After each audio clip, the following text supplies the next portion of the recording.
नमस्कार। आज हम एक ऐसी चर्चा शुरू करने जा रहे हैं जो सिर्फ एक त्योहार के बारे में नहीं है, बल्कि जिंदगी को बदल देने वाले एक विचार के बारे में है। आज हम बात करेंगे बुद्ध पूर्णिमा की, जिसे वैशाख पूर्णिमा भी कहा जाता है। आखिर सनातन और बौद्ध दोनों ही परंपराओं में इस दिन की अहमियत इतनी ज्यादा क्यों है? आइए इस बेहद दिलचस्प एक्सप्लेनर में मिलकर इस सवाल का जवाब ढूंढते हैं। चलिए सीधे इसके सबसे रोचक पहलू पर आते हैं। क्या आपने कभी ध्यान दिया है कि ये दिन इतना खास क्यों है? सोचिए जरा। एक ही दिन, ये एक ऐसा अद्भुत और अलौकिक संयोग है जो इतिहास में शायद ही कहीं और देखने को मिले। इसी एक दिन यानी वैशाख की पूर्णिमा को गौतम बुद्ध का जन्म हुआ। इसी दिन उन्हें बोधि यानी ज्ञान की प्राप्ति हुई और बिल्कुल इसी दिन उन्होंने अपना शरीर त्याग कर महापरिनिर्वाण प्राप्त किया। एक ही तारीख पर 3 युग परिवर्तक घटनाएं, है ना? बिल्कुल हैरान कर देने वाली बात। तो आज हम क्या क्या देखने वाले हैं? इसका क्रम बहुत ही सिंपल है।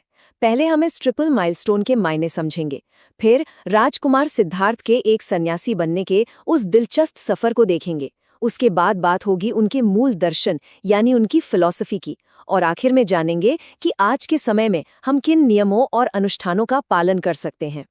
तो चलिए बिना किसी देरी के शुरुआत करते हैं अपने पहले हिस्से से, द ट्रिपल माइलस्टोन। देखते हैं कि ये दिन आखिर प्रतीक किस चीज का है। देखिए, ये सिर्फ कैलेंडर पर मार्क की हुई कोई आम छुट्टी नहीं है। ये दिन आत्मज्ञान, असीम शांति और करुणा का एक जीता जागता प्रतीक है। अगर सच कहा जाए तो आध्यात्मिक उन्नति के लिए पूरे साल में इससे बेहतर समय और कोई नहीं है। बुद्ध के जीवन से हमें मुख्य रूप से 3 बड़ी सीख मिलती हैं: अहिंसा, करुणा और मध्यम मार्ग, यानी एक बैलेंस्ड लाइफ। ऐसी मान्यता है कि इस विशेष दिन पर किया गया दान, मंत्र जाप और ध्यान आम दिनों के मुकाबले कई गुना ज्यादा असरदार होता है। एक तरह से समझिए कि इनका फल कई गुना बढ़ जाता है। अब आते हैं अपने दूसरे पड़ाव पर, राजकुमार सिद्धार्थ का सन्यासी बनने का सफर। एक ऐसी कहानी जो सच में किसी को भी सोचने पर मजबूर कर दे। इस हिस्से में सबसे दिलचस्प बात क्या है पता है? ये है एक नंबर 4। लेकिन इस नंबर तक आने से पहले थोड़ा बैकग्राउंड समझते हैं। कपिलवस्तु में राजा शुद्धोधन और रानी मायादेवी के यहाँ राजकुमार सिद्धार्थ का जन्म हुआ। ज्योतिषियों ने उस वक्त एक ऐसी भविष्यवाणी की थी जिसने राजा की नींद उड़ा दी। उन्होंने कहा कि यह बालक या तो एक महान चक्रवर्ती सम्राट बनेगा या फिर एक महान सन्यासी। अब कोई भी पिता या राजा ये थोड़ी ना चाहेगा कि उसका इकलौता बेटा सन्यासी बन जाए, है ना? इसलिए राजा ने सिद्धार्थ को हर तरह के दुख, दर्द और बाहरी दुनिया की हकीकत से बिल्कुल काट कर रखा। उनकी दुनिया सिर्फ महल की चारदीवारी और ऐशो आराम तक सीमित थी। लेकिन फिर एक दिन सब बदल गया। उस एक दिन सिद्धार्थ ने महल के बाहर ऐसी 4 चीजें देखीं जिन्होंने उनकी पूरी रियलिटी को हिलाकर रख दिया। वो 4 दृश्य आखिर थे क्या? एक बूढ़ा आदमी, एक बीमार इंसान, एक मृत व्यक्ति और आखिर में एक शांत सन्यासी। अब सोचिए, एक ऐसे इंसान के बारे में जिसने जिंदगी में कभी दुख शब्द का मतलब ही ना समझा हो। इन नज़ारों ने उन्हें अंदर तक झकझोर दिया। उनके दिमाग में सवालों का तूफान खड़ा हो गया कि क्या यही आम जिंदगी है? क्या बुढ़ापा, दुख और मौत सबके हिस्से में आनी है?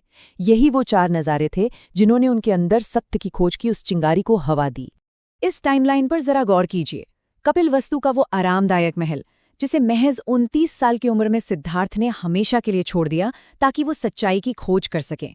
कई सालों की बेहद कठिन तपस्या के बाद वो बिहार के बोधगया पहुंचे। वहीं एक पीपल के पेड़ के नीचे, जिसे आज हम बोधि वृक्ष कहते हैं, उन्होंने गहन ध्यान लगाया। और वैशाख पूर्णिमा की उसी रात उन्हें आत्मज्ञान यानी एनलाइटनमेंट की प्राप्ति हुई। वो सिद्धार्थ से गौतम बुद्ध बन गए। अपना पूरा जीवन मानवता का मार्गदर्शन करने के बाद अंततः 80 साल की उम्र में, ध्यान देने वाली बात है, बिल्कुल इसी वैशाख पूर्णिमा के दिन उन्होंने महापरिनिर्वाण प्राप्त किया। एक आम इंसान से बुद्ध बनने तक की इस कठिन यात्रा के बाद आइए तीसरे हिस्से की तरफ चलते हैं और समझते हैं उस फिलॉसफी को, उस मूल दर्शन को जो उन्होंने दुनिया को दिया। तो यहाँ सबसे महत्वपूर्ण बात जो समझने वाली है वो है मध्यम मार्ग, यानी द मिडिल पाथ। इसका सीधा सा मतलब है एक ऐसी जिंदगी जो ना तो बहुत ज्यादा कठिनाइयों वाली हो और ना ही बहुत ज्यादा भोग विलास वाली। एक परफेक्ट बैलेंस। आप खुद देखिए, पहले सिद्धार्थ ने महल का बेशुमार सुख भोगा था और उसके बाद सन्यासी बनकर इतनी घोर तपस्या की कि उनका शरीर तक सूख गया था। इन दोनों एक्सट्रीम्स को जीने के बाद उन्हें ये एहसास हुआ कि नहीं, इन दोनों रास्तों में ही इंसान भटकता है। असली राज, असली कुंजी सिर्फ और सिर्फ संतुलन बनाने में है। अति किसी भी चीज की सही नहीं है। ज्ञान प्राप्ति के बाद उन्होंने दुनिया के सामने 4 आर्य सत्य रखे। इसे बहुत ध्यान से समझिएगा। पहला सत्य कि ये जीवन दुखों से भरा है। दूसरा सत्य, इन दुखों का मूल कारण आखिर क्या है? वो है तृष्णा, यानी हमारी ना खत्म होने वाली इच्छाएं। तीसरा सत्य हमें एक बहुत बड़ी उम्मीद देता है कि इन दुखों को पूरी तरह से खत्म करना बिल्कुल संभव है। और चौथा सत्य कि इन दुखों को हमेशा के लिए समाप्त करने का एक निश्चित रास्ता भी मौजूद है। ये बातें सुनने में जितनी सरल हैं, अपने आप में उतनी ही ज्यादा गहराई रखती हैं। और इसी से निकलती है हमारी अगली कड़ी। दुख को खत्म करने का वो रास्ता आखिर है क्या? वो रास्ता है ये अष्टांग मार्ग। ये कोई किताबी बातें नहीं है, बल्कि एक शांति भरी और संतुलित जिंदगी जीने का सबसे बेहतरीन और प्रैक्टिकल ब्लूप्रिंट है। सम्यक दृष्टि, सम्यक संकल्प, सम्यक वाणी, सम्यक कर्म, सम्यक आजीविका, सम्यक प्रयास, सम्यक स्मृति और सम्यक समाधि। इन 8 सीढ़ियों पर चलकर ही मन की उस सच्ची शांति को पाया जा सकता है। अब आते हैं आखिरी और सबसे अहम हिस्से पर, सेक्शन 4। आज के इस दौर में हम इन बातों को अपनी जिंदगी में कैसे उतार सकते हैं और किन अनुष्ठानों का पालन कर सकते हैं। अगर आज आप इस दिन को एक आध्यात्मिक रूप में मनाना चाहते हैं तो पूजा विधि बहुत ही सरल है। सबसे पहले ब्रह्म मुहूर्त में, यानी सुबह जल्दी उठकर स्नान कर लीजिए। फिर एक साफ जगह पर बुद्ध की प्रतिमा स्थापित करके उनके सामने दीप जलाएं। उन्हें पीले या सफ़ेद फूल, चंदन और मिठाइयाँ अर्पित की जाती हैं। वैसे इस दिन व्रत रखना और सिर्फ सात्विक भोजन ही करना बेहद शुभ माना जाता है, जिसमें दूध या खीर का खास महत्व है। और सबसे ज़रूरी बात, ज़रूरतमंद लोगों या पशु पक्षियों के लिए खाना और पानी दान करना बिल्कुल मत भूलिएगा। ऐसी मान्यता है कि इस दिन किया गया दान कई जन्मों के पापों के प्रभाव को धो देता है।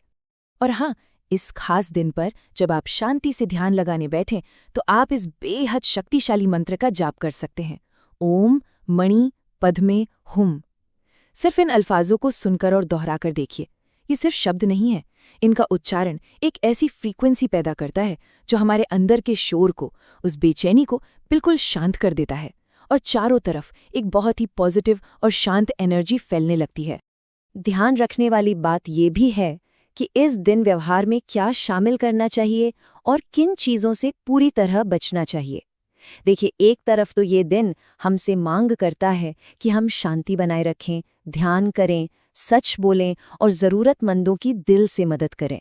और दूसरी तरफ कुछ ऐसे काम हैं जिनसे स्पष्ट रूप से दूर रहने को कहा गया है, जैसे कि मांसाहार से बचना, किसी को धोखा ना देना, झूठ ना बोलना और ख़ास तौर पर गुस्से और किसी भी तरह की हिंसा से खुद को दूर रखना। ये बस कुछ नियम नहीं है, ये इस बात की गारंटी है कि हमारे विचारों या कर्मों से किसी दूसरे जीव को कोई नुकसान न पहुंचे। तो बात को समेटते हुए एक बात बिल्कुल साफ हो जाती है कि बुद्ध पूर्णिमा सिर्फ कैलेंडर का एक पन्ना या एक आम हॉलिडे नहीं है। ये एक मौका है अपनी जिंदगी को एक सही दिशा देने का। आखिर में इस चर्चा को एक सवाल के साथ छोड़ते हैं। सोचिए थोड़ा कि अगर सच्चा सुख इस बाहरी दुनिया की भागदौड़ और चकाचौंध में नहीं है, तो वो ऐसा कौन सा एक कदम है जो आज उठाया जा सकता है ताकि अपने भीतर की उस असीम शांति को पाया जा सके। इस बारे में अकेले में बैठकर थोड़ा विचार जरूर कीजिएगा। इस एक्सप्लेनर में आखिर तक जुड़े रहने के लिए आप सभी का बहुत बहुत शुक्रिया।